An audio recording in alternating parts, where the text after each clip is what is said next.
1. IPO കണ്ടെത്തുക. ആദ്യം തന്നെ നിങ്ങളുടെ ട്രേഡിംഗ് അക്കൗണ്ട് ബ്രോക്കറുടെ ആപ്പിലോ അല്ലെങ്കിൽ നിങ്ങൾ ഉപയോഗിക്കുന്ന ബാങ്കിന്റെ നെറ്റ് ബാങ്കിംഗ് പോർട്ടലിലോ ലോഗിൻ ചെയ്യുക. അവിടെ IPO എന്നൊരു പ്രത്യേക വിഭാഗം കാണാം.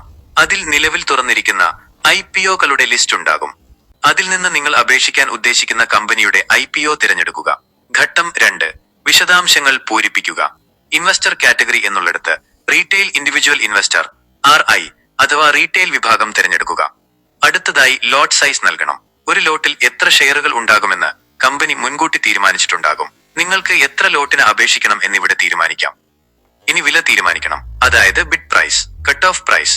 റീറ്റെയിൽ നിക്ഷേപകർക്ക് IPO ലഭിക്കാനുള്ള സാധ്യത കൂട്ടാൻ പ്രൈസ് ബാൻഡിലെ ഏറ്റവും ഉയർന്ന വിലയായ കട്ട് ഓഫ് പ്രൈസ് ഓപ്ഷൻ തിരഞ്ഞെടുക്കുന്നതാണ് ഏറ്റവും നല്ലത്. അത് ടിക്ക് ചെയ്യുക.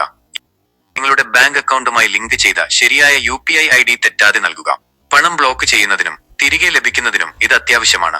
ഇപ്പോൾ നൽകിയ വിവരങ്ങളെല്ലാം ഒരിക്കൽ കൂടി പരിശോധിച്ച് ഉറപ്പുവരുത്തുക. എന്നിട്ട് സബ്മിറ്റ് അല്ലെങ്കിൽ പ്ലേസ് ബിഡ് ബട്ടൺ ക്ലിക്ക് ചെയ്യുക. ഇതോടെ ബ്രോക്കറുടെ ഭാഗത്തെ പ്രക്രിയ പൂർത്തിയായി. ഘട്ടം 4. പണം ബ്ലോക്ക് ചെയ്യുക. അടുത്തതായി നിങ്ങളുടെ മൊബൈൽ ഫോണിൽ നിങ്ങൾ നൽകിയ UPI ആപ്പിൽ നിന്ന് ഒരു മാൻഡേറ്റ് റിക്വസ്റ്റ് വരും.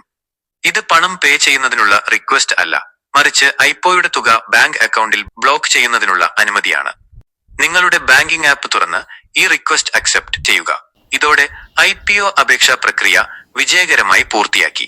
IPO അലോട്ട്മെന്റ് ദിവസം നിങ്ങൾക്ക് ഓഹരികൾ ലഭിക്കുകയാണെങ്കിൽ ബാങ്കിൽ ബ്ലോക്ക് ചെയ്ത തുക നിങ്ങളുടെ അക്കൗണ്ടിൽ നിന്ന് കുറക്കുകയും ഓഹരികൾ നിങ്ങളുടെ ഡിമാറ്റ് അക്കൗണ്ടിലേക്ക് ഓട്ടോമാറ്റിക്കായി ക്രെഡിറ്റ് ചെയ്യപ്പെടുകയും ചെയ്യും.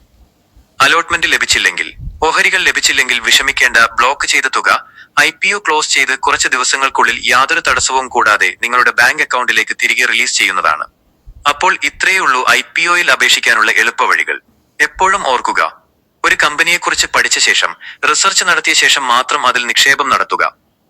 ഈ വീഡിയോ നിങ്ങൾക്ക് സഹായകമായെങ്കിൽ ലൈക്ക് ചെയ്യുക, നിങ്ങളുടെ കൂട്ടുകാരുമായി പങ്കുവെക്കുക. നിങ്ങളുടെ സംശയങ്ങൾ കമന്റ് ബോക്സിൽ ചോദിക്കാവുന്നതാണ്. മറ്റൊരു വീഡിയോയുമായി കാണാം. അതുവരെ നമസ്കാരം.